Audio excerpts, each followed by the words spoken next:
బంగారం కొనాలనే వారికి మళ్ళీ ఓ గుడ్ న్యూస్. పెరిగిన ధరలు మళ్ళీ దిగొస్తున్నాయి. ఇప్పుడు కూడా రాత్రికి రాత్రి బంగారం వెండి ధరలు భారీగా దిగొచ్చాయి. కొద్ది రోజులుగా భారీగా బంగారం వెండి ధరల్లో హెచ్చుతగ్గులు కనిపిస్తున్నాయి. అయితే ఇంటర్నేషనల్ మార్కెట్లో అదేవిధంగా దేశీయంగా గరిష్టాల్ని తాకిన గోల్డ్ సిల్వర్ రేట్లు వరుసగా పతనమవుతున్నాయి. జనవరి 29, ఫిబ్రవరి 2 మధ్య బంగారం ధరలు భారీగా దిగొచ్చాయి.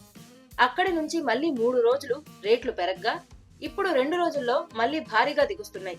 ప్రస్తుతం అంతర్జాతీయ మార్కెట్లో స్పాట్ గోల్డ్ రేటు ఔన్సుకు $4,750 స్థాయిలో ఉంది.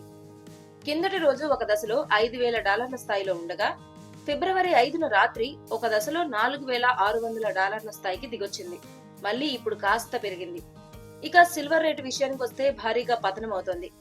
ఒక్క రోజులోనే మళ్లీ 20% పైగా పతనమైంది. కిందటి రోజు ఇది $90 పైనే ఉండగా ఒక దశలో ఇది ఏకంగా $64 స్థాయికి కూడా పడిపోయింది. మళ్లీ ఇప్పుడు $70 స్థాయిలో ట్రేడ్ అవుతోంది. దీనికి తగ్గట్లుగానే దేశీయంగా కూడా బంగారం వెండి ధరలు దిగొస్తున్నాయి.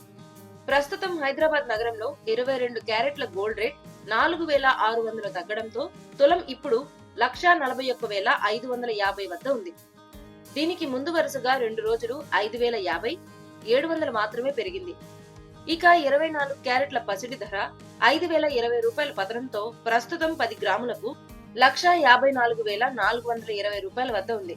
ఇక్కడ అంతకు ముందు వరుసగా 2 రోజుల్లో $5,510, $760 చొప్పున పెరిగింది. బంగారం ధరల కంటే ఎక్కువగా వెండి ధర పతనమవుతోంది. హైదరాబాద్ బులియన్ మార్కెట్లో ఇవాళ కేజీ వెండి ధర 20,000 తగ్గింది. దీంతో కేజీ సిల్వర్ రేటు ప్రస్తుతం 2,80,000 పలుకుతోంది.